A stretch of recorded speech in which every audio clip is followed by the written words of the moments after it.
पश्चात हम चलते हैं पित्त के प्रकोपित होने से शरीर में कौन कौन से रोग उत्पन्न होते हैं।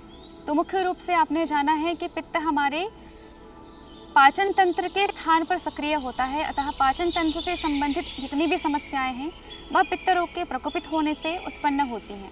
जैसे भोजन का न पचना अर्थात अजीर्ण होना, अतिसार हो जाना। आयुर्वेद में उल्टी तथा दस्त को अतिसार कहा गया है। जब यह एक साथ होते हैं तो ये इसे अतिसार का नाम कहा गया है। साथ ही खून की कमी, पीलिया, श्वेत कुष्ठ, इसके अलावा स्किन डिजीज़ जितनी भी हैं हमारी, वह पित्त के प्रकोपित होने से होती हैं।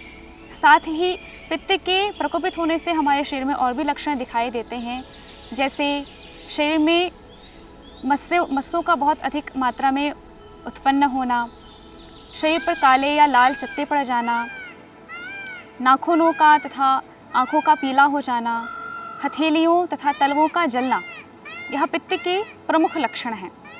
आगे हम जानते हैं कि पित्त को शमन करने के लिए हम पंचकर्म चिकित्साओं में क्या क्या कर सकते हैं। तो इसमें प्रथम कहा गया है विरेचन, अर्थात औषधीय तत्वों के ग्रहण करके उसे शरीर से बाहर निकालना, यह पित्त को शमन करता है, पित्त का शमन करता है। पित्त को शमन करने के लिए वमन बहुत अच्छा उपाय कहा गया है, साथ साथ गले के कफ को भी बाहर निकालता है। आगे हम चलते हैं कि कौन कौन से और हम घरेलू उपाय कर सकते हैं, कौन कौन से घरेलू उपाय अपना सकते हैं पित्त के शमन के लिए। तो पित्त के शमन हेतु घी सर्वोत्तम माना गया है कि आप घी को पी करके उसका वमन करें। उस घी की उल्टी अर्थात वमन करवाया जाता है, जो आपके पेट में, आपके आहार नाल में उपस्थित समस्त प्रकार के पित्तों को शरीर से बाहर निकालता है। इसके अलावा आप घरेलू उपायों में पित्त के शमन के लिए अंकुरित अन्नों का ग्रहण करें, दलिया आदि का सेवन करें, साथ ही अनुपान का सेवन करें। अब प्रश्न उठता है कि अनुपान किसे कहते हैं। तो अनुपान आयुर्वेद के अनुसार शीतल पदार्थों के पेय को कहा गया है, जैसे सौंफ का पानी, धनिए का पानी, जीरे का पानी अथवा एलोवेरा का पानी, इन सभी को अनुपान कहा गया है आयुर्वेद के अनुसार। तो आप दिन में जब भी पानी पिए, पानी के स्थान पर अनुपानों का सेवन करें, तो यह आपके शरीर में पित्त को शांत करेगा।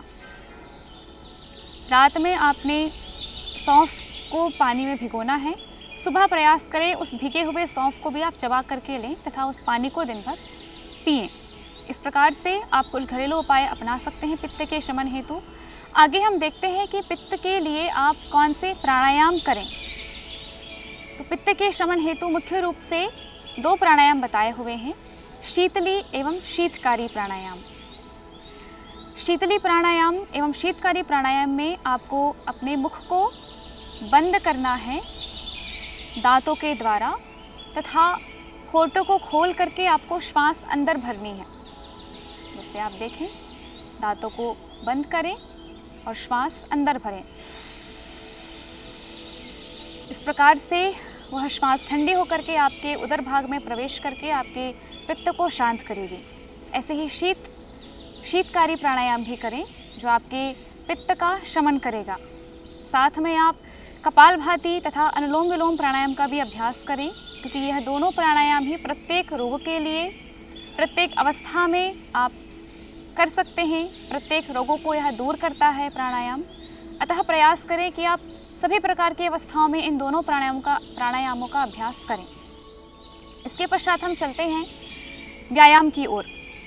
तो पित्त के शमन के लिए आपको पुनः मैं कहना चाहूँगी कि पित्त के शमन हेतु आप अत्यधिक पसीने लाने वाले व्यायामों का अभ्यास करें, क्योंकि वह आपके शरीर में पसीना लेकर आएगा और आपके शरीर का जो पित्त है, जो गर्मी है, वह आपके शरीर से बाहर निकलेगी।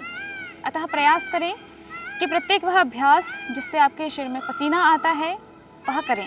तो इस प्रकार से आपने देखा कि इन उपायों को अपना करके आप अपने पित्त का शमन कर सकते हैं, पित्त को दूर कर सकते हैं, पित्त को जान सकते हैं।